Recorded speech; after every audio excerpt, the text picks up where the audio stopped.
que estuvimos hablando acerca del capítulo 1 y a modo de resumen, decirles que la primera palabra que aparece en el libro, la palabra jasón, visión, es un mensaje profético que recibe el profeta Isaías para predicarlo en el sur del país. Su ministerio no estuvo en lo que es Israel, las 10 tribus del norte, sino en las 2 tribus del sur, en Judá y Benjamín, cuya capital era Jerusalén. Ustedes pueden leerlo en el versículo 1, capítulo 1:1. Y este hombre tuvo un ministerio muy amplio durante muchos años y predicó, expuso su mensaje durante el reinado de 4 reyes. Vimos que eran Usías, Jotán, Acaz y Ezequías. Estos 4 reyes, de los 4, 3 fueron buenos, 1 fue terrible. El tercero, Acaz, fue tan terrible que pasó a su hijo por el fuego, dice la Biblia. Pero los demás fueron buenos reyes. Y digamos, para mí el versículo clave del capítulo 1 es el versículo 4. Si quieren, si me miran esto porque me están moviendo las hojas de la Biblia. El versículo 4 dice: oh gente pecadora, pueblo cargado de maldad, generación de malignos, hijos depravados. El texto original dice corruptos. Aparece la palabra corruptos en la Biblia. Que dejasteis a Dios, provocando a ira al Santo de Israel, y os volvisteis atrás. Yo decía que, haciendo un pequeño esfuerzo, es como si tuviéramos un resumen de la situación que está pasando este país. Este país se ha convertido en un país de corruptos, de ladrones, de sinvergüenzas. Gente que, haciendo un mal uso de su autoridad, han robado, y todavía no, yo creo que no ha salido ni la 10ª parte de todo lo que ha ocurrido en este país. Y la iglesia, los cristianos, tenemos que denunciar todo esto. Somos la sal de la tierra y somos la luz del mundo. Y no podemos quedarnos cruzados de brazos, sino tenemos que rebelarnos en contra de toda corrupción, porque detrás de todo acto de corrupción hay injusticias. Detrás de toda injusticia está Satanás, que es un ladrón que viene a hurtar, viene a matar y viene a destruir. Y no es la voluntad de Dios que 4 o 5 señores, por muy políticos o banqueros que sean, se peguen la gran vida a costa de millones y millones de personas que en este país lo están pasando realmente mal. Y esta es la situación social y política y espiritual en la que tuvo que enfrentarse y desenvolverse el profeta Isaías. Ambiente de corrupción, de inmoralidad. No solamente los llama a esta gente corruptos, sino que en el versículo 10, como vimos el jueves, a los líderes les llama el profeta Isaías príncipes de Sodoma, pueblo de Gomorra. Hablamos mucho de Sodoma y Gomorra, pero esta gente llegó a superar en maldad, en depravación, en corrupción, aquellas ciudades que todos conocemos. Si vamos, por ejemplo, al versículo 23, dice que sus príncipes se habían convertido en prevaricadores, en pervertidos. Esa es la palabra más fuerte que emplea el texto original. Pervertidos, compañeros de ladrones, que amaban el soborno, se vendían por dinero. Si tenían que condenar al inocente, lo hacían. Si tenían que soltar al culpable, lo hacían. Todo por cobrar dinero. Dice que van tras la recompensa, tras el lucro. Y vimos cómo en la Biblia, a lo largo de la historia, hay personas que se prostituyeron espiritualmente hablando, por amor al dinero. Dice la Biblia que el amor al dinero, no el dinero en sí, el amor al dinero es la raíz de todos los males. Y la Escritura dice que un pseudo profeta llamado Balaán se vendió, se prostituyó espiritualmente hablando para maldecir al pueblo de Israel por dinero. Y dice que subía a lo alto de las cumbres, a lo alto de las montañas, porque un tal Balac, un rey pagano, le había pagado, le había sobornado para que él maldijera al pueblo de Israel. Pero la Biblia dice que cada vez que intentaba maldecir al pueblo de Dios, no podía, porque dice que en vez de palabras de maldición, el Señor sacaba de su boca palabras de bendición. Pero sabemos que siempre ha habido personas que han utilizado incluso hasta el ministerio para lucrarse, para pegarse la gran vida a costa de las desgracias ajenas, ¿verdad? Y esta es la situación en la que se encontró el profeta Isaías. Pero hoy vamos a hacer un salto, Vamos a ir capítulo tras capítulo, semana tras semana, pero hoy vamos a dar un salto hasta el capítulo 5. Vamos a hablar del capítulo 2, del 3, del 4 en su debido momento, pero hoy quiero hablar acerca de los ayes que aparecen en el libro de Isaías. Algunos ayes que aparecen en este magnífico libro. El primero lo encontramos en el capítulo 5, versículo 8. Isaías, capítulo 5, versículo 8. ¿Lo tienen, hermanos? Dice así la palabra de Dios. Ay de los que juntan casa a casa y añaden heredad a heredad hasta ocuparlo todo. Ay de los que lo quieren comprar y tener todo. La miseria, la pobreza tiene siempre un límite. Hay un momento en el que la gente ya no puede más. Sin embargo, la avaricia, dice la Biblia, que es como la sanguijuela. Siempre quiere más y más y más. Y aquí el Señor está haciendo un llamamiento al peligro de caer en el error de creer que porque mucho tenemos, mucho valemos. Y es todo lo contrario. Hay personas que, como no son nada, tienen que demostrar que son algo o alguien a través de lo que tienen. Y ahí se hace realidad en ellos el refrán que dice: tanto tienes, tanto vales. Y el Señor dice a través de su siervo Isaías: ay de los que compran y compran y compran y compran y no dejan nada para nadie. O incluso compran lo que otras personas con tanto sacrificio han intentado tener a lo largo de su vida, pero que no les queda más remedio que desprenderse de ello, porque no les queda más remedio. Hay de esas personas. Y la pregunta es: ¿ay por qué? Porque algún día esas personas, esos usureros, esos avaros, esas personas que lo quieren comprar todo y quieren arrasar con todo, dice la Biblia que algún día ellos también tendrán que presentarse a rendir cuentas delante del juez justo de toda la tierra. Sean creyentes o no, da igual. No quiero que nadie vaya a pensar que solamente los cristianos, solamente los que creen en Dios algún día se presentarán delante de Dios a rendirle cuenta y los demás no. Total, como no creen en Dios. No, para nada. La Biblia dice que todo ser humano algún día tendrá que postrarse ante la presencia del Señor y rendirle cuentas por todo cuanto hicieron. Y la Biblia dice: ay de aquellos materialistas, usureros, personas que le dieron lugar a la codicia, haciendo daño a los demás. Versículo 11, ay de los que se levantan de mañana para seguir la embriaguez. Todavía no han terminado con la borrachera de hoy y ya están pensando en la de mañana. Y es como un círculo vicioso, sueltan una y agarran otra, sueltan una y agarran otra. Ay de los que le dan lugar a las bebidas y se convierten en auténticos esclavos. Y hemos visto y hemos conocido gente así, gente que es más fácil verlos siempre borrachos que en algún momento de su vida serenos. Personas que ya confunden si es de día, si es de noche, que no saben ya ni cómo se llaman ni dónde están. Ay de aquellos que se levantan y lo único que piensan dice que es en la bebida. Ay de aquellos, dice la Biblia que no tenemos que ser dados al vino. La Biblia no prohíbe beber vino en absoluto. La Biblia dice no dados al mucho vino. Y la Biblia prohíbe las borracheras. La Biblia nos habla categóricamente que no tenemos que embriagarnos con vino, en lo cual hay disolución. Antes bien, sed lleno del Espíritu Santo, dice Efesios capítulo 5. Versículo 18 dice: ay de los que tratan a la iniquidad con cuerdas de vanidad. A los que traen la iniquidad con cuerdas de vanidad. Hay personas expertas, creadoras, diseñadores de males, de ruindades.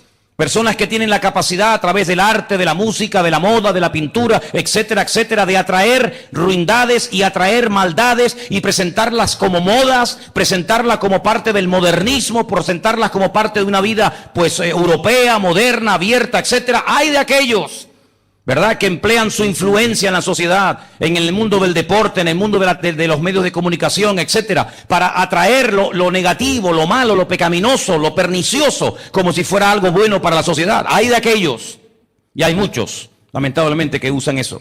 Versículo 20, hay de los que a lo malo dicen bueno, y a lo bueno malo, que hacen de la luz tinieblas, y de las tinieblas luz, que ponen lo amargo por dulce, y lo dulce por amargo.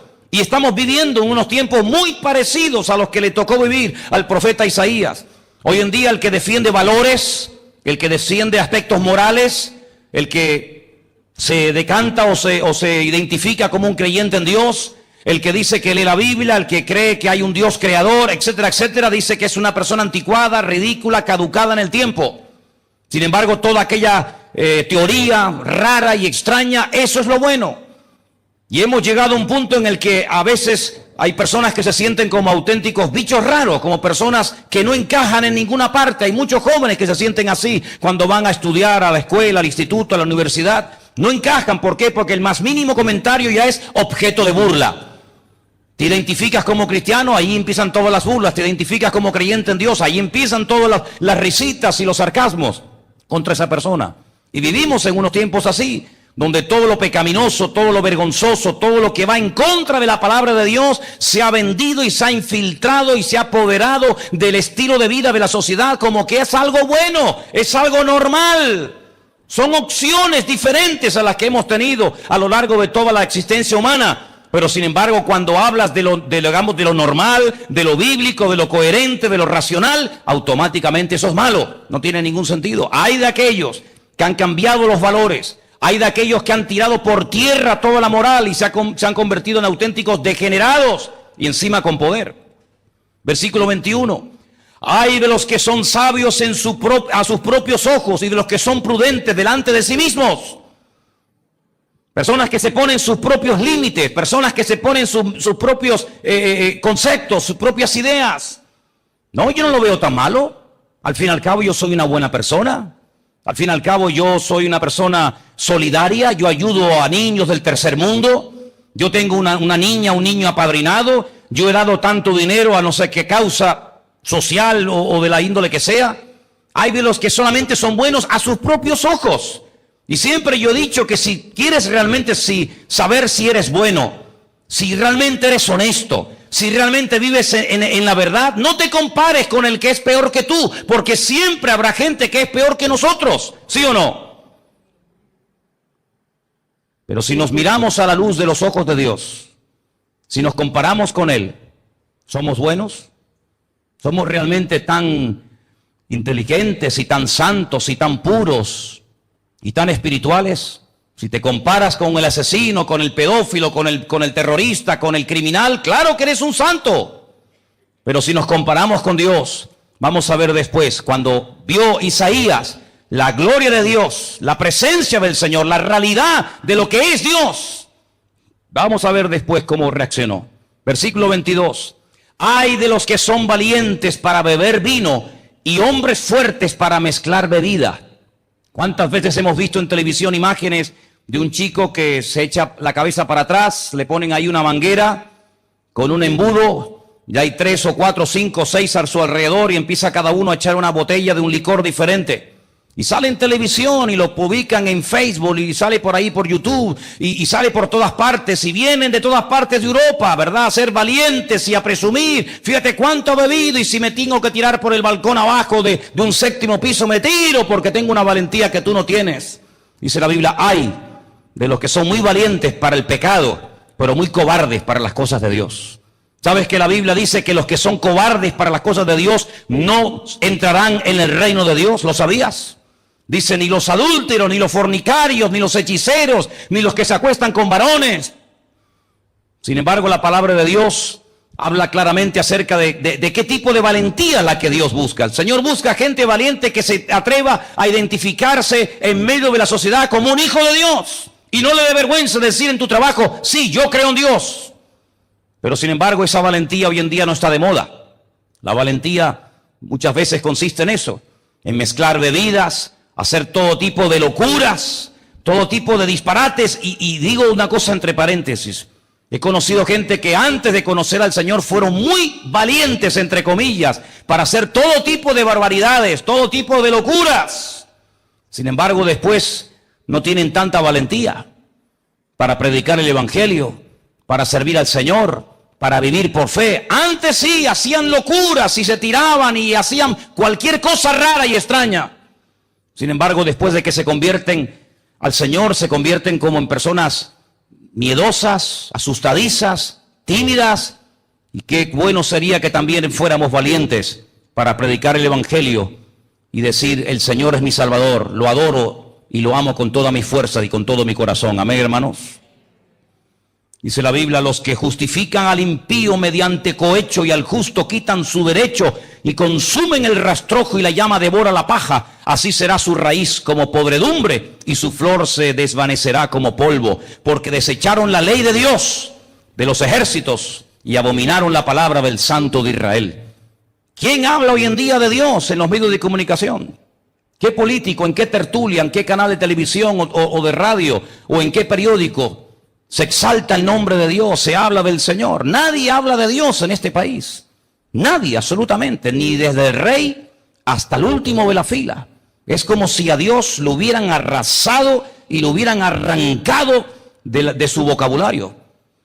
Y no es que no conozcan la Biblia, porque hace poco vimos a unos políticos en pleno Parlamento español ahí lanzándose versículos los unos contra los otros. No es que no conozcan la palabra de Dios, porque la conocen. Y muchos de ellos han sido criados en ambientes católicos y en ambientes, digamos, religiosos, sino que simplemente no les conviene, no les interesa hacer la voluntad de Dios. ¿Por qué? Porque se ha entronizado el ego. Son ellos los señores de su vida, no consultan con Dios, no le preguntan al Señor, no se humillan delante del Señor.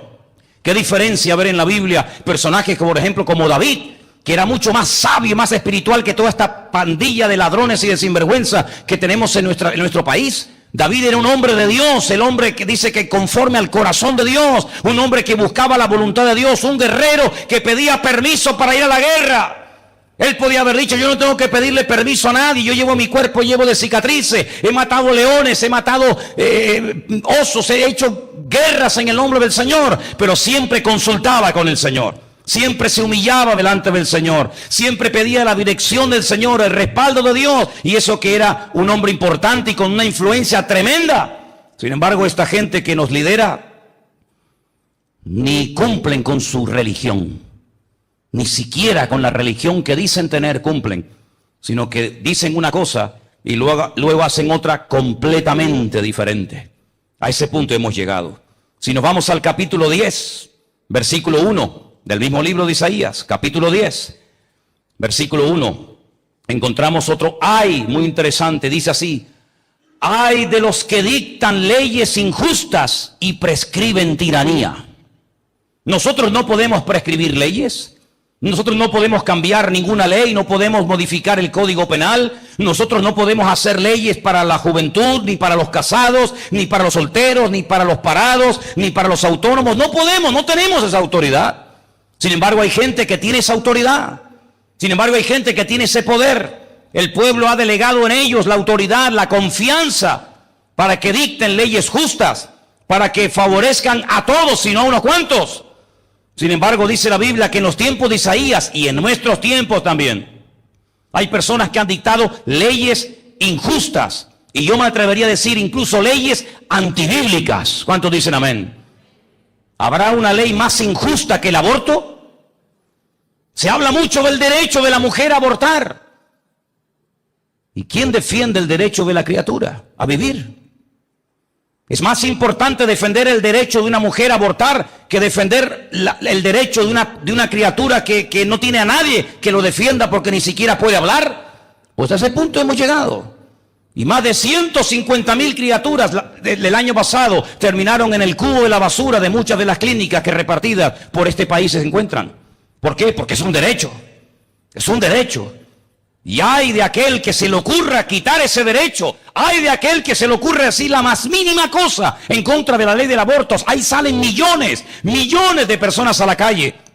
¿Por qué no salen millones de personas a la calle para defender, no sé, cualquier otra causa? No. Sin embargo, para defender ese tipo de ley, que es un salvajismo, porque ni en el reino animal existe semejante barbarie. Ahí salen millones de personas, políticos, abogados, etcétera, etcétera. Personas incluso amenazando que dimiten, que se van, que se vayan. Otro gallo cantaría en este país si los que a veces dicen que van a dimitir lo hubieran hecho cuando realmente lo dijeron. Hay de los que dictan leyes injustas. Personas que entran en la cárcel porque no tienen ni siquiera unos cuantos euros para pagar un plazo, para poder decir, bueno, vamos a aplazar un poco y vamos a alargar un poco el proceso. Pero personas que tienen todo el dinero y con dinero evitan ir a la cárcel. Este es el asco de país en el cual vivimos. Este es el mundo que no tiene nada que ver con ese mundo perfecto y maravilloso que el Señor creó. Cuando lo terminó dijo, y vio Dios que era bueno. Vivimos en una sociedad injusta. Vivimos en una sociedad donde cada vez es más difícil practicar los valores que como creyentes en el Señor tenemos. Y por eso Isaías lloraba y Jeremías lloraba y se rasgaban las vestiduras y decían, pero ¿cuándo vais a daros cuenta de que estáis llevando el país a la ruina? Y hablaban un año y otro año y otro año y no le hacían ni caso, ni a Isaías, ni a Jeremías, ni a nadie. Y estamos hablando del pueblo de Dios. Estamos hablando de un pueblo que, como vimos el jueves pasado, fue exaltado y fue bendecido como ninguna otra nación en la tierra ha sido ni será jamás tan bendecida. Y hablábamos de tres cosas, tres hechos irrepetibles en la historia de la humanidad que este pueblo al cual está predicando el profeta Isaías experimentó en carne propia. Primero, fueron comprados por el Dios Todopoderoso, por el Creador, por el Eterno, fueron sacados de la esclavitud en Egipto. Nadie había hecho eso por ningún pueblo. Dios los sacó, pero no los sacó de cualquier manera. Los sacó, hermanos, demostrando que todas las divinidades y el mismísimo Faraón no servían absolutamente para nada. Y sacó a ese pueblo de la esclavitud después de 4 siglos. Y no solamente los sacó, sino que los cuidó, los atendió, los pastoreó durante 40 años en el desierto. Ni un solo día, salvo el Shabbat, el Señor mandaba cada día la porción de maná que quisieran comer. Les mandó no solamente el agua, les mandó carne, les dio sol, les dio sombra, ni siquiera la ropa se les desgastó, ni siquiera los zapatos se desgastaron, nunca enfermaron, sino Dios siempre estaba con ellos. Dios los sacó, Dios los pastoreó, y no solamente eso, sino que en el desierto les dio el regalo más hermoso que un país puede tener, la bendita palabra de Dios. Dios se revela en el monte Sinaí con voz audible. Dice que la voz de Dios se dio. Y no es una mala traducción. La voz y los sonidos de la boca de Dios se vieron, cosa que a nosotros nos cuesta entender cómo se puede ver un sonido. Se podrá oír, pero la Escritura dice que allí vieron cosas impresionantes. Y allí baja Moisés con la palabra de Dios en la mano. Ningún pueblo en la tierra jamás tuvo el privilegio de tener la palabra de Dios entre ellos. Y para colmo, si fuera esto poco, les regala una tierra. La tierra, dice la Biblia, más hermosa del mundo. Lo dicen varios pasajes de la Biblia, que la tierra de Israel es la única tierra sobre la cual Dios tiene abiertos sus ojos desde el comienzo del año hasta el final del año, porque para el Señor es la tierra más hermosa de todas las naciones. Así que Dios los exaltó, Dios les dio su palabra, Dios marcó una diferencia entre ellos, tuvieron enseñanza, mandamientos, principios y de todo diferente, pero llegaron a lo más bajo.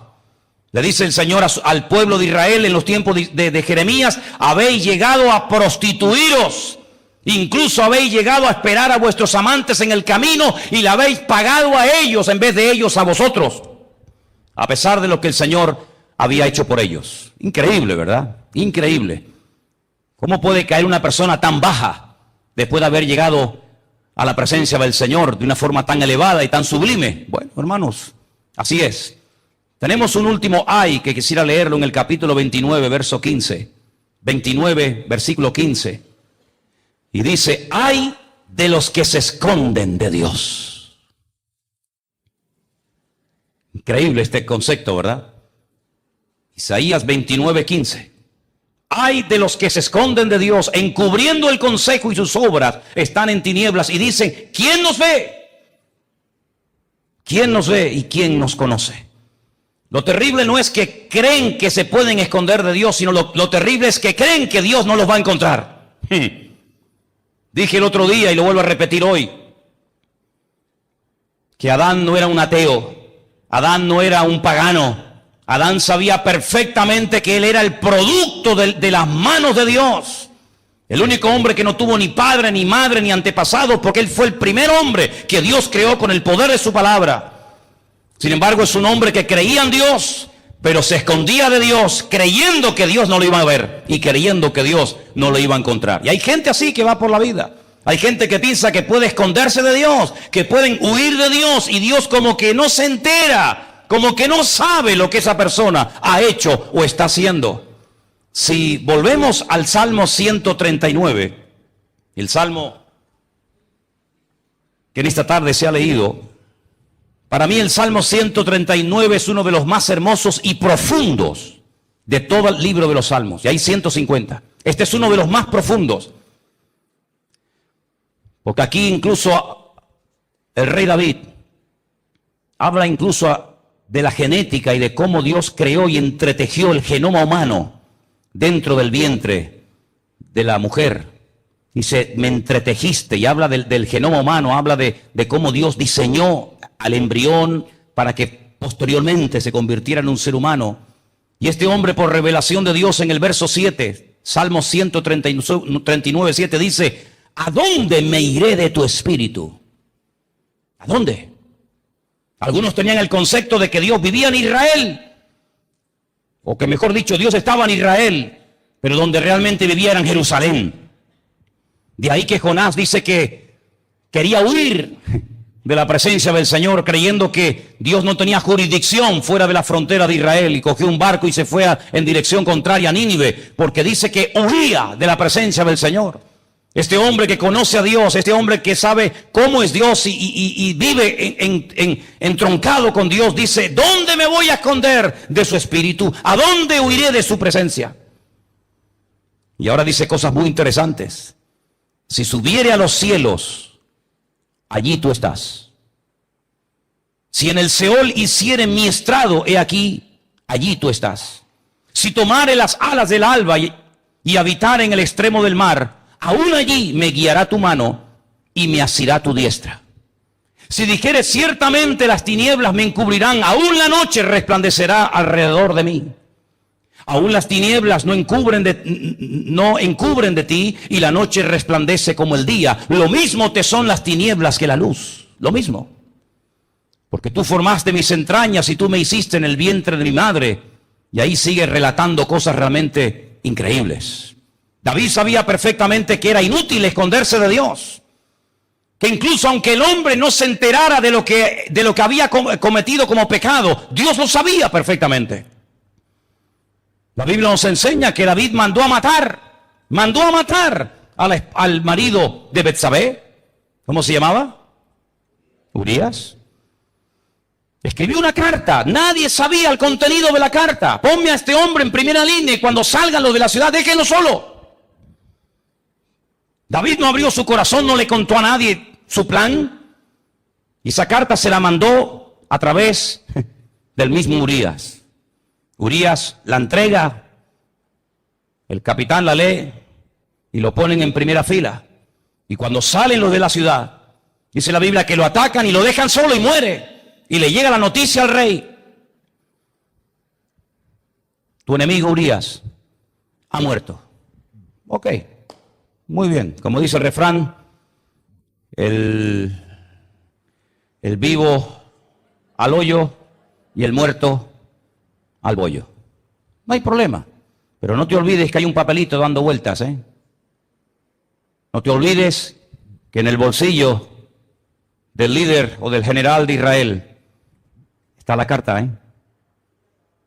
Y esa carta salió tiempo más tarde. Hizo un daño tremendo en la vida de David. Porque el suegro la utilizó. Y a través de uno de los hijos de David, Absalón, el rebelde, el traidor, le intenta hacer un golpe de estado y matar a su mismísimo padre. Y para demostrar que va en serio, dice, póngame una tienda de campaña en la azotea del palacio de mi padre y tráigame a todas sus mujeres y concubinas que me voy a acostar con ellas para que vean que me ha hecho abominable ante mi padre y que no quiero saber nada con ese hombre, con ese sanguinario.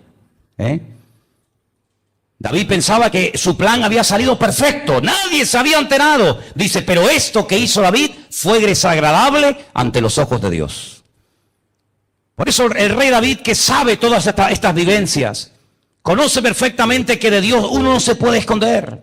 Y puede poner cara de niño bueno. Y puede decir sí cuando fue no. Y puede decir no estuve cuando estuviste. Y puedes decir lo que quieras. Y puede montarte la película que tú quieras. Y poner cara de bueno. Y poner cara de santo. Y levantar la mano. Y gloria a Dios. Todo lo que tú quieras. Pero David dice, ¿dónde me voy a esconder de la presencia del Señor? ¿Dónde? ¿Crees que Dios solamente nos ve cuando nos reunimos aquí?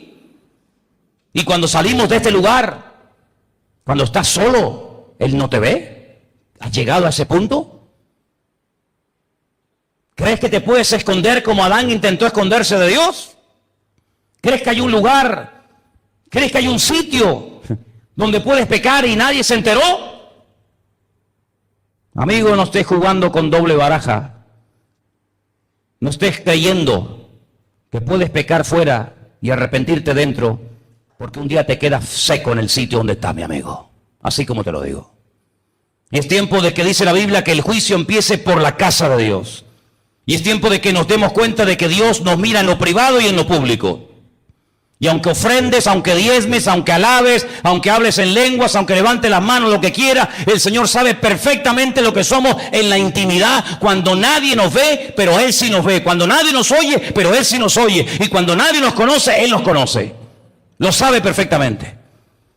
Por eso el Señor dice, ay de toda esta gente que hacen leyes injustas y que creen que nadie los va a ver y que no pasa nada y que hagamos lo que nos dé la gana, el mundo es nuestro. Ay de toda esa gente.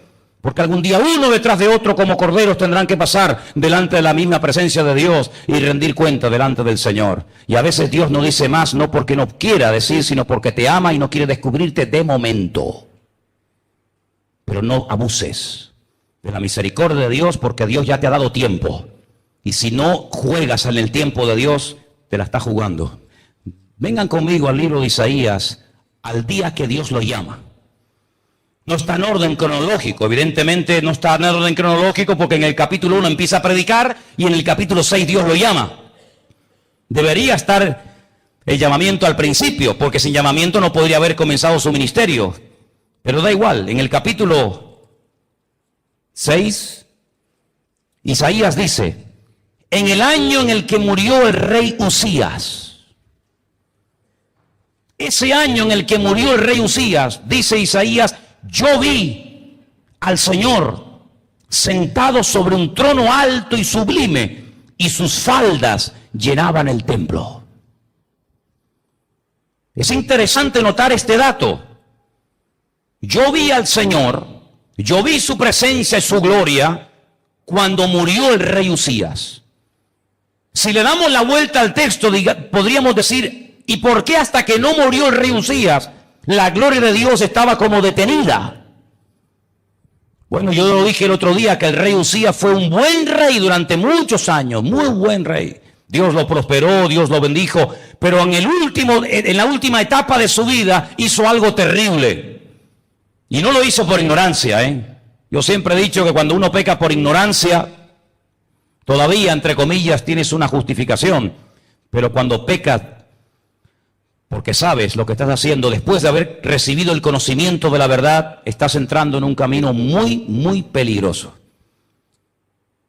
Y en este terreno, cuando uno peca deliberadamente, como dice el libro de Hebreos, hay una característica típica, y es que se pierde la sensibilidad.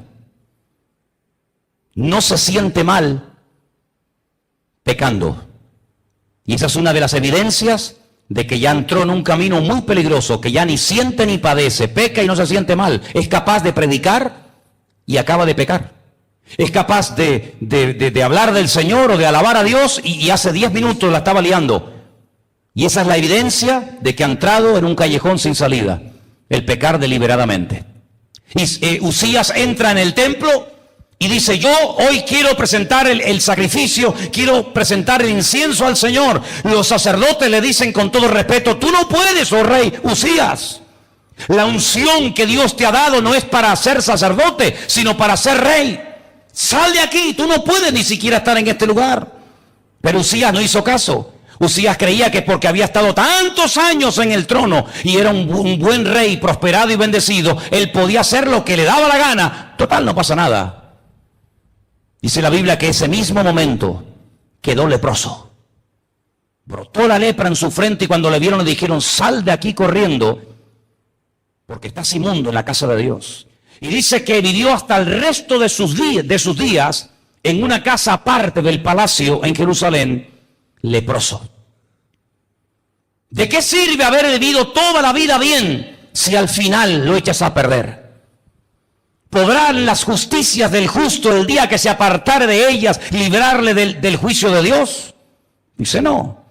¿Podrán ser un impedimento los pecados del pecador el día que se apartare de ellas y se arrepintiera y buscara al Señor? Pues tampoco.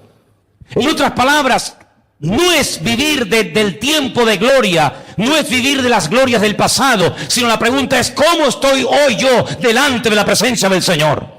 No es cómo estuve ni cómo me gustaría estar, sino cómo estoy hoy delante de Dios. Uzías fue un buen rey, prosperado, bendecido, usado por el Señor, pero echó a perder su vida en el último momento. Y la gloria del Señor quedó como interrumpida, quedó ahí como frenada. Pero cuando Él muere, la gloria del Señor vuelve otra vez a manifestarse.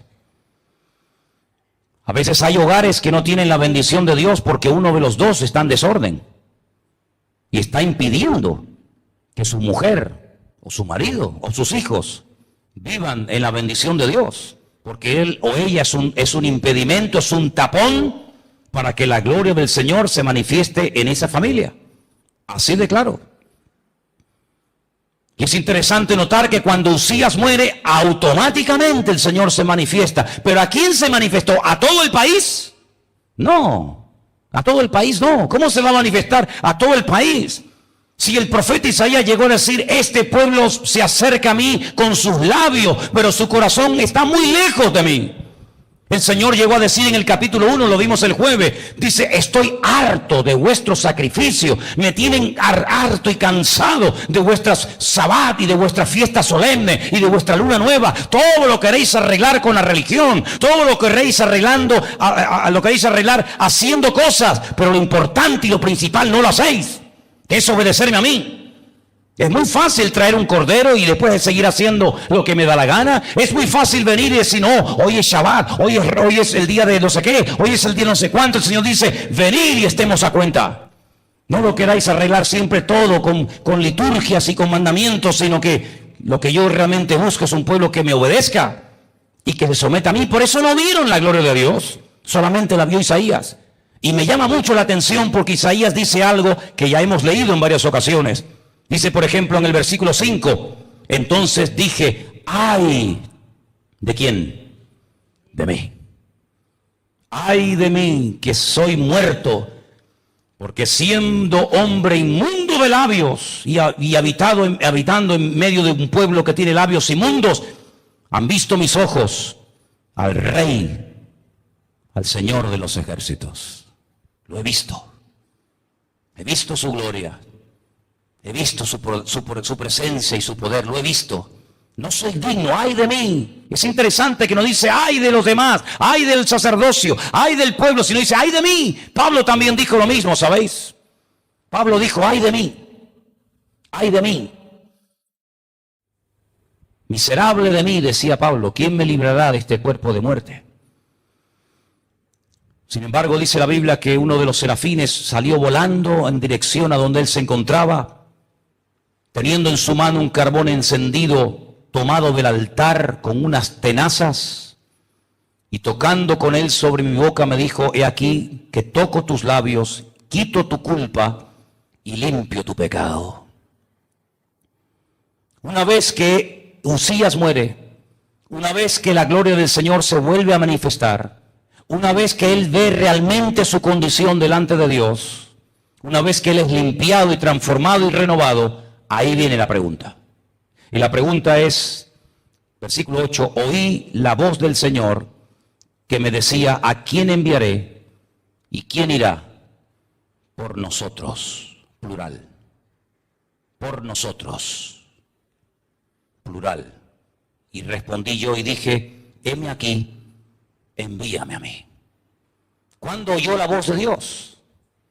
Tenemos la impresión de que los hombres de Dios, por ejemplo, como Isaías, se levantaban y ya estaban oyendo la voz de Dios. Y iban por el campo y ya oían la voz de Dios. Y iban a comer y oían la voz de Dios. Iban a acostarse y oían la voz de Dios. No, Señor, no es así. Me hace mucha gracia cuando hay gente que siempre está, no, Dios me dijo, Dios me dijo, Dios me habló, Dios no sé qué. Y le dijo, oye, Dios te habla más a ti que a Abraham. Dios te habla más a ti que a Moisés. Dios te habla más a ti que a Isaías. ¿Qué facilidad tienen algunos para decir, Dios me dijo, Dios me dijo, Dios me dijo, y después sus vidas dejan muchísimo que desear? ¿Qué te dijo el Señor a ti? Y si te lo dijo, ¿por qué tu vida no ha sido transformada y cambiada? Porque este hombre, en cuanto vio al Señor, en cuanto comprendió su condición delante del Señor, y en cuanto oyó la voz de Dios, nunca más volvió a ser el mismo. Muchos se bautizan y siguen igual. Y muchos lloran y siguen igual. Y muchos hablaron en lengua y siguen igual. Y muchos incluso hasta dijeron, voy a servir al Señor, y siguen igual. ¿Por qué hoy en día es tan difícil ver gente transformada radicalmente por el poder de Dios y que perseveran un día y otro y un mes y otro y un año y otro y toda la vida? ¿Por qué es tan difícil perseverar hoy en día en el Señor? ¿Realmente hemos entendido lo que es convertirme? Yo estoy sinceramente pensando que hay muchas personas que ni siquiera saben lo que significa convertirse. Algunas personas han cambiado la misa por el culto. Y algunas personas han cambiado, pues, la hostia por el pan y el vino. ¿Pero tú realmente estás convertido? ¿Verdaderamente hay temor de Dios en tu corazón? Isaías vio perfectamente su ruina personal, no solamente la del pueblo, su ruina personal, pero pidió ayuda. Dijo, ay de mí, Señor, ¿y ahora qué hago? Y el Señor lo restauró, el Señor lo limpió, el Señor lo perdonó. Y eso es lo primero que tiene que comenzar a verse más en nuestra vida. El pedir perdón a Dios. A veces pensamos que el perdón fue algo que tuvimos que hacer hace 30 años. Cuando alguien nos evangelizó, aceptamos al Señor, pedí perdón y ya está. Hermanos, ¿sabéis qué? Todos los días tenemos que pedir perdón al Señor, ¿sí o no? ¿O tú no? ¿Tú no? Todos los días tenemos que pedirle perdón a Dios por algo. Cuando no es una mirada, es un pensamiento, cuando no es un comentario, cuando no es una actitud, cuando siempre, constantemente vivir en un continuo arrepentimiento delante del Señor, que es muy diferente que vivir en una actitud de condenación. Yo no vivo bajo condenación de nada ni de nadie. Yo soy libre en el Señor. Pero cuando uno se acerca a un Dios santo, a un Dios perfecto, a un Dios que exige mucho de nosotros, nos damos cuenta de que el Señor nos muestra muchas debilidades y muchos aspectos de nuestra vida que tienen que ser mejorados. ¿Habrá alguien aquí esta tarde que diga, ay de mí? ¿O hemos llegado a un nivel de santidad y de consagración y de compromiso con el Señor que digamos, no, yo la verdad no tengo que arrepentirme de nada? ¿Seguro? Si subiera esta tarde el Señor a este púlpito y se nos quedara mirando a todos y a cada uno de nosotros, ¿no nos entraría temor en nuestro corazón por algo que nos pudiera indicar el Señor, que aún está en nuestra vida, que nadie sabe ni conoce, pero que aún nos domina y que aún está, ¿sí o no? Sin lugar a dudas, sin lugar a dudas. Isaías tenía una responsabilidad tremenda, pero para comenzar a decirle a los demás lo que tenían que hacer, el primero que tenía que cambiar era Isaías. Y a veces tenemos la tendencia de decirle a los demás cómo tienen que vivir, decirle a los demás cómo tienen que hacer. Como yo le decía hace poco a un hermano, me encontré no hace mucho tiempo con una persona por aquí, por esta zona, y me dio un estudio en 10, 15 minutos impresionante, un estudio bíblico alucinante, perfecto, no hay queja ninguna. Me decía cómo tienen que ser los pastores. Ese fue su tema, su mensaje. No me pidió ofrenda de milagro.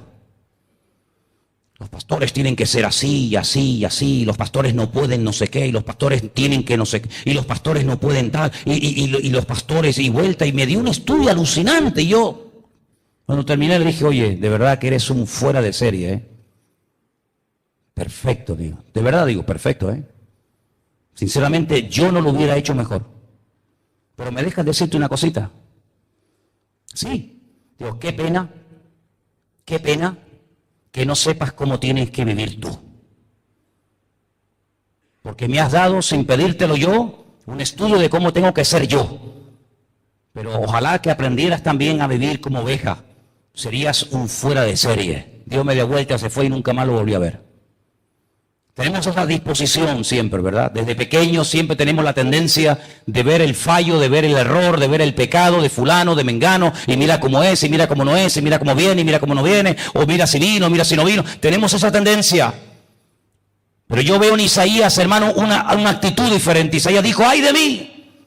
Y dijo, ¡ay de mí! ¿Por qué? Porque vio la presencia y vio la gloria del Señor. Y cuando nosotros nos vemos muy bien, probablemente es porque hace mucho tiempo que no sabemos lo que es estar quietos en la presencia del Señor. Porque cuando uno vive en la presencia del Señor, uno tiene temor.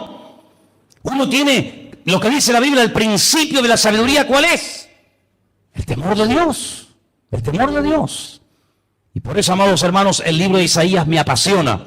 Porque él es un hombre que denuncia los pecados del pueblo. Él es un hombre que no se corta y le dice a la gente perversos, corruptos, pecadores, etcétera. Pero también es un hombre que cuando se encuentra en la presencia de su Dios, él reconoce que también hay cosas en su vida que tienen que ser cambiadas. Es decir, Isaías es un hombre que tiene las ideas claras. Yo te pregunto, ¿tú tienes las ideas claras? El otro día dije algo que espero que lo recuerden. En todo el Antiguo Testamento, la palabra safek, duda, no existe. No sale la palabra duda por ninguna parte en el texto original. ¿Por qué? Porque el Señor no quiere, bajo ningún concepto, que su pueblo sea un pueblo que tenga lagunas, que tenga dudas, que todavía no conozca ni a quién Dios, a qué Dios tiene. Y quiero terminar, amados hermanos, con este versículo, con el que el jueves abríamos el culto. Isaías 1:4. Léalo conmigo, por favor. Isaías 1:4. Y dice así. ¿Lo tenéis? Oh gente pecadora, pueblo cargado de maldad, generación de malignos, hijos depravados, que dejaron al Señor, provocaron a ira al Santo de Israel y se volvieron atrás. Fíjate lo que les dice. Primero, lo que son: pecadores, pueblo cargado de maldad, generación o pueblo de malignos, hijos depravados, o como les dije antes, corruptos. Pero ahora dice, ¿por qué llegaron a esa situación? No fue algo así que de la noche a la mañana pasaron de ser buenos a ser malos, o de ser santos a ser pecadores. No, no. El motivo, la razón por la que su vida había llegado a ese extremo es porque primero dice, dejasteis al Señor. Y cuando uno deja a Dios, la Biblia nos enseña que atrae sobre su vida la ira del Santo de Israel. En otras palabras, las consecuencias de la desobediencia, las consecuencias de vivir de espaldas a Dios, no las vemos claras, hermanos. No vemos cómo España ha entrado en un callejón sin salida, en un país que da pena verlo, donde uno siente hasta vergüenza ajena. El primer país de Europa que permite el matrimonio entre homosexuales.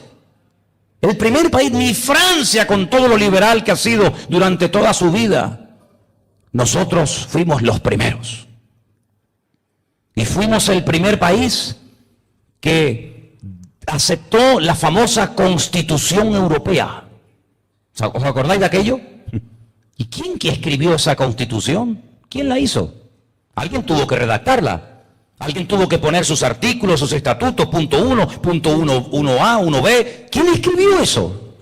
Jacques Chirac, expresidente de la República Francesa, jefe de los Illuminati, de los masones, grado 33 de Europa. Amigo, ¿qué te parece? ¿Qué te parece? Un hombre que llegó a decir que si un hombre quería casarse con un animal, no veía nada mal en hacerlo, con tal de que sea un ser vivo. Usted quiere casarse con una gallina y tener una gallina por suegra, adelante, no hay ningún problema. Quiere casarse con un burro, quiere casarse con un faisán, quiere casarse con un pavo, no hay ningún problema. Seamos modernos. Cuanto más raros, más modernos seremos. Así fue. ¿Y cómo ha ido España cayendo en picado y en picado de una forma terrible, terrible? Pero cuando no llueve, o cuando hay tragedias, o cuando hay desgracias, la gente hacía como antaño, como en la Edad Media. Recurría a los santos, a las vírgenes, y los sacaba de los templos y les daba una vuelta por el pueblo para pedir piedad y misericordia, para pedir agua, como hacían los sioux en el viejo oeste, que danzaban alrededor de una hoguera pidiendo el agua, ¿no? La danza del agua. Increíble. Un país con tantas contradicciones en sí mismo. Un país donde hemos visto y donde estamos viendo cada día que personas que realmente han vivido una vida correcta, esforzándose y trabajadora, han perdido paulatinamente todos y cada uno de sus derechos. Y personas que se han aprovechado y han vivido del cuento y han abusado y han robado, son los señores y los amos de España. ¿Y todo esto es casualidad? No. Estamos sufriendo las consecuencias espirituales, morales y económicas y sociales de todo el despilfarro, de todo el desorden, y de toda la corrupción moral y espiritual que este país, desde el más alto hasta el más bajo, ha consentido y ha permitido. Y creíamos nosotros, los españoles, que a nosotros no nos iba a pasar nada, porque siempre hemos sido de Quijotes por la vida. Siempre hemos ido por la vida diciendo, como aquí no se vive en ninguna parte, como aquí no se come en ninguna parte del mundo. Personas que no han salido ni de la calle, ni del barrio donde han vivido toda la vida, hablando de cómo se vive en otros países y ni siquiera han salido del barrio donde han vivido y crecido toda la vida.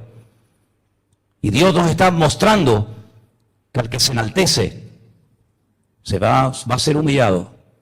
Y España, hermanos, ha entrado en un callejón sin salida, pero yo no quiero, bajo ningún concepto, que a nosotros nos atrape este espíritu y no nos demos cuenta de que tenemos una tremenda responsabilidad. Hermana, usted en su colegio, en su universidad, en su trabajo, en su instituto, donde quiera que vivas, vive diferente, habla diferente, compórtate diferente, no seas igual de ruin, no pagues mal por mal, porque Dios nos ha llamado a bendecir aunque nos maldigan, y Dios nos ha llamado a ser diferentes. Ahora hay que ser diferente. Antes no era tan difícil. Ahora que cuesta. Ahora hay que ser diferentes. Ahora hay que ser honrado. Cuando alguien se equivoca en el cambio que te dio, no diga gloria a Dios, el Señor me dio una bendición. No, mire, usted se equivocó en el cambio. ¿Quién sabe si la persona que le dio de más lo está probando para ver si realmente usted es quien dice que es o es un farsante? Ha llegado el momento cuando nuestras conversaciones, nuestra forma de hablar, nuestros hijos, nuestros jóvenes, tienen que ser diferentes en medio de un país que ya no hay punto de referencia. ¿Cuál es el punto de referencia en esta nación? ¿Cuál es? ¿La derecha? ¿La izquierda? ¿El centro? ¿Los de arriba? ¿Los de abajo? ¿Cuál es el punto de referencia? No hay. España ha perdido el norte, está en coma. ¿Por qué? Porque le han dado las espaldas a Dios. Y hasta que España no se humilla ante la presencia del Señor, desde el rey hasta el último de la cola, hasta que no se humillen delante de Dios y se dejen de vivir del cuento y se dejen de vivir de apariencias y dejen ese espíritu de soberbio que tenemos, España no levantará y restaurará esta tierra. Podrán engañarnos con milongas, podrán decir lo que quieran, pero el gran problema de esta nación es un problema espiritual, porque han querido sacar a Dios de todas partes y lo han conseguido, Pero hermanos, el Señor nos ha puesto a nosotros aquí como a Isaías. Isaías no estaba solo ante el peligro, ¿sabes? Isaías no tenía 1,000, 2,000, 3,000, 4,000, 20,000 hermanos que lo apoyaran en oración, que estuvieran con él. Él estaba más solo que la una. Nosotros, gracias a Dios, no estamos solos. Cuando ibas al carnaval, mirabas el reloj. Cuando ibas al carnaval, mirabas la hora para llegar a tu casa. Cuando ibas a las discotecas, decías, uy, es tarde, me está esperando mi madre, ¿verdad que no? Por eso en esta iglesia nunca pondré un reloj. Nunca pondré un reloj en esta iglesia. Porque yo creo que tendríamos que tener el deseo y la actitud en nuestros corazones de decir, Señor, ¿a dónde voy a ir un domingo a la tarde sino estar con mis hermanos y estar en la presencia de Dios? ¿Dónde? ¿A dónde voy a ir? ¿Al estadio? ¿A gastarme el dinero? ¿En qué? ¿En ver a 22 tipos en calzoncillos tratando de correr y meter un trozo de cuero en una red? Amados hermanos, ¿somos conscientes de quiénes somos? ¿Tienes claro cuál es el propósito de Dios con tu existencia y con tu persona en esta ciudad? ¿Lo tienes claro? ¿O hay todavía insatisfacción en tu vida? ¿Hay todavía vacíos en tu corazón? En mi corazón no hay ningún vacío, porque Dios los llenó todos. Y creo en Dios Padre, creo en Jesucristo y creo en su Espíritu Santo. Creo que la palabra de Dios es viva y eficaz. Creo que Él vino a morir por nosotros en una cruz, que Él resucitó al tercer día y que Él volverá otra vez y todo ojo le verá y toda rodilla se doblará y toda lengua confesará que Él es el verdadero. Digan lo que digan y hagan lo que hagan. Estamos en el verdadero. No me cabe la menor duda, en absoluto.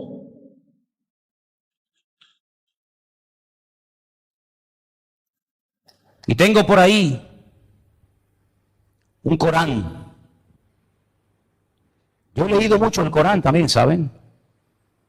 Porque para hablar del Corán hay que leerlo. Hay una bolsa por ahí, ¿verdad? ¿Me la podéis acercar un momento, por favor, si sois tan amable? Con todo respeto, ¿sí? ¿Te han leído el Corán alguna vez? ¿No? Yo sí. Al azar. Cualquier página. Alá ha oído las palabras que ha litigado en su casa contra su marido y es el que ha elevado quejas. Aquellos que repudian a su mujer dicen, consideran a las madres como sus madres. En verdad Alá es indulgencia.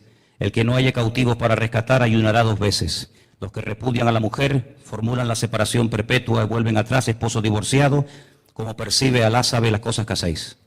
¿Usted ha entendido algo? A lo mejor es que cogí una página equivocada. Que sus riquezas sus hijos seduzcan, Alá quiere castigarlos. Cuando el sura que les instala a creer a Alá, ir a la guerra del profeta, desde lo alto los más acomodados solicitaron ser eximidos. Han preferido quedarse atrás, el sello ha sido imperado en sus corazones, no oyen nada. Alá ha preparado para ellos jardines regados. Algunos en el desierto han venido a excusarse, un doloroso y débil enfermos que no tienen medios están obligados a ir a la guerra, ni los acudidos permitidos monturas, y cuando has dicho no tengo monturas, volvieron las lágrimas de sus ojos. ¿Usted ha entendido algo?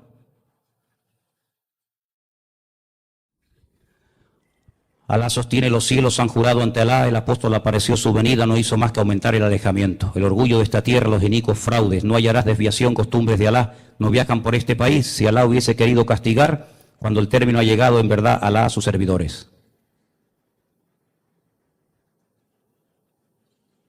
No han entendido nada, ¿verdad? Yo no soy muy inteligente, pero tampoco soy ningún estúpido. He leído cientos de libros y generalmente en un alto porcentaje de lo que leo me suelo enterar. Pero con 53 años que tengo y después de 34 años sirviendo al Señor, estar todo el santo día leyendo, les prometo, con todo respeto lo digo, que muchas cosas que leo no las entiendo. Pero hay otras cosas que sí entiendo perfectamente. Por ejemplo, esta.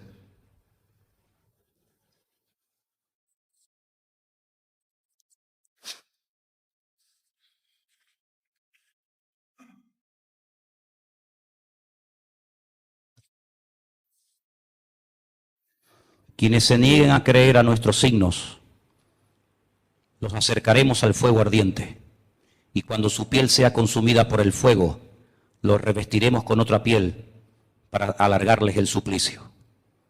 Los que no creen serán introducidos en jardines regados con agua, y allí permanecerán eternamente. Pero fíjate qué interesante.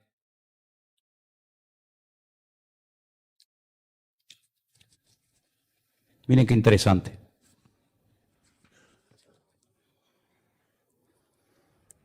Alá los ha cubierto de maldición a todo aquel que no ha creído en Él. Los que no creen en Él serán condenados en el fuego. Sigo, por ejemplo, podríamos hablar acerca de... Si deseáis cambiar a vuestra mujer por otra, tendréis que darle 100 dineros, aunque no los quiera. Los hombres... Esto sí lo entiendo, muy bien lo entiendo, y tú lo vas a entender también. Los hombres son superiores a todas las mujeres, a causa de las cualidades por medio de las cuales Alá los ha elevado por encima de las mujeres. Esto también lo entiendo. Reprenderéis a todas las mujeres cuya desobediencia temáis. No te ha desobedecido, pero por si acaso. Reprenderéis a todas las mujeres cuya desobediencia temáis, las relegaréis en lechos apartes y las azotaréis. La palabra misericordia, la palabra perdón, la palabra segunda oportunidad y clemencia no aparecen en el Corán. Yo he conocido un Dios de misericordia, de perdón, y todos los que estamos aquí esta tarde, estamos aquí, ¿sabéis por qué? Porque Dios es clemente, pero lo ha demostrado. Dios es un Dios de misericordia y lo ha demostrado. Y Dios es un Dios que perdona y lo ha demostrado. Es un Dios lento para la ira, pero grande en misericordia. Pero ¿sabéis por qué hay tantas personas que todavía creen que hay otras religiones que le pueden dar más que Dios? Porque los que conocemos a Dios no hemos tenido el valor de decirles, hay un Dios de amor que mandó a su Hijo, porque no hay ningún problema en que Dios tenga un hijo, en absoluto. En absoluto, al contrario, porque Dios amó de tal manera a este mundo que dio a su Hijo, al único que tenía, para que lo mataran, para que lo torturaran, para que le hicieran todo tipo de barbaridades, Ya habéis terminado con mi hijo, ya lo habéis hecho suficiente, ya habéis acabado con su vida, sí. Pues ahora a este que habéis rechazado, a este que habéis tirado por tierra, yo lo voy a levantar y lo voy a poner como punto de referencia para todas las naciones de la tierra. Y miradlo a él y seréis salvos, dice la Escritura. Eso es lo que hemos entendido del Evangelio. Por eso nos ha tocado vivir en un país de corruptos, sí, es verdad. Y nos ha tocado vivir en un país de paro y de injusticia, sí, es verdad. ¿Pero para qué? ¿Para quejarnos y lamentarnos? ¿O para decir, hermanos, vamos a unirnos? Vamos a levantarnos en pie de guerra y hacer, pero una verdadera revolución. Pero una revolución no con armas, no con guerra, no con espada, no con ejército, no con jabalina, sino del amor y del Espíritu Santo del Señor. Si somos capaces de mentalizarnos, si somos capaces de interiorizar que estamos en esta tierra, no para pegarnos la gran vida, no para que despilfarre los recursos que Dios ha puesto en tu mano, sino para predicar las virtudes de aquel que nos llamó de las tinieblas a su luz admirable. En este país veremos milagros, veremos señales, veremos prodigios, pero es tiempo de que todo eso empiece por la casa de Dios, por nuestras vidas. Por eso yo te pregunto a ti esta tarde, ¿qué vida estás llevando, hermano y hermana? ¿Qué vida estás llevando, joven? ¿Qué haces con tanto tiempo libre que tienes? ¿Qué estás haciendo con tu vida? ¿Sueñas para Dios? ¿Cuáles son tus planes de futuro a corto y a largo plazo? ¿Qué estás haciendo con tu carrera? ¿Qué estás haciendo con tus estudios? ¿Qué estás haciendo con tu matrimonio? ¿Qué estás haciendo con tus hijos? ¿Qué haces? Algún día todos tendremos que rendir cuenta delante de Dios. Y los dones que Dios te dio no son para que los uses en la gloria, no son para que los uses en la otra vida, son para usarlos aquí. Así que como decía el profeta Isaías, sacúdete del polvo, sacúdete del polvo y pon trompeta en tu boca y anuncia que el Señor viene pronto. Ahí donde estás, cierra tus ojos en esta tarde y pregúntate a ti mismo,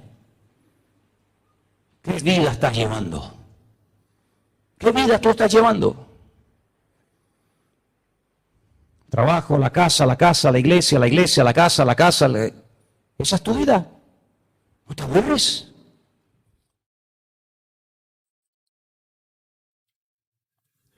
¿Cuándo fue la última vez que le dijiste como el profeta Isaías al Señor, heme aquí, Señor, heme aquí? Úsame a mí, Señor. No sé lo que los demás dirán, no lo sé. Pero úsame a mí, Señor. Envíame a mí, Señor. Yo sé que en esta tarde hay gente aquí que tiene una capacidad espiritual tremenda y hay un montón de cosas que llevas por dentro que no has sacado fuera. Y han pasado los años y has estado en esta iglesia o en otra o en otra y en otra. Pero el problema no está tanto en el lugar. A veces somos nosotros los que limitamos a Dios. Si puedes orar más, ora más. Si puedes servir mejor, sirve mejor. No te conformes, no te estanques. No te hagas un calientabancos, una persona que oye y oye y oye y oye y oye. Dile al Señor, prepárame, úsame. Pero yo quiero comenzar a dar esta semana todo lo que estoy aprendiendo y recibiendo de ti, Señor. Enseñemos a los niños de la escuela dominical a compartir su fe. Yo he preparado una encuesta después del culto. Quiero tener una reunión con los chicos que generalmente salen todas las semanas a evangelizar. He preparado una especie de encuesta de trabajo para enseñarles a evangelizar y para que veáis resultados tremendos. Pues los vais a ver. Emplea una horita a la semana para servir al Señor. Emplea una hora. Tenemos Nuevos Testamentos, podemos comprar Biblias, tenemos folletos. Una hora a la semana no puede servir al Señor. ¿Para qué irse al otro punto de la tierra cuando hay tanto que hacer aquí? Tantas almas, miles y miles y miles de personas que nunca nadie se les ha acercado para hablarles del Señor. Nunca olvidaré cuando un domingo estábamos aquí y oímos sirenas y ambulancias y de todo y nos enteramos que aquí cerca una persona se tiró por el balcón y se mató. Yo decía, Dios mío, tan cerca de la iglesia y que una persona se quite la vida y después oímos de otro por la Salle. Y yo digo, Dios mío, que nunca más nos pase que cerca de nosotros una persona opte por quitarse la vida. Conságrale tu vida al Señor, hermano. Conságrale su tiempo al Señor. Sea una persona más comprometida. Dedíquele más tiempo al Señor, a servir a Dios. Y ahí donde está, dile, Dios mío, envíame a mí, úsame a mí, Señor. Si no sabes cómo, pregunta. Si no sabes por dónde empezar, pregunta. Pero dile al Señor, Padre, yo quiero usar, que tú uses mi vida, Señor. Yo quiero que tú transformes mi vida, Señor, mis valores, mis principios, mis metas, mis objetivos. Y me dé cuenta, Señor, que si hay tanta corrupción y tanta inmoralidad y tanto desorden es porque a lo mejor yo no he hablado más. Háblale a ese vecino que Dios ha puesto en tu corazón muchas veces que le hables. Háblale esta semana, hermana. Ese matrimonio que siempre los oyes discutir, a ese joven del barrio, conflictivo. Vete a él y háblale, dale un saludo, dale un Dios te bendiga. Acércate a alguien en esta semana. Acércate a alguien. Seguro que alguien está paseando por las calles de Santa Cruz, buscando y nadie se le acerca. Ese alguien puede ser tú. Dile al Señor, ponme en esta semana, díselo, ponme esta semana, Señor, a ese hombre, esa mujer, ese chico, esa chica que está buscándote y nadie todavía se le ha acercado para hablarle del amor de Dios. Ofrécete voluntario, dile, Señor, ponme en su camino.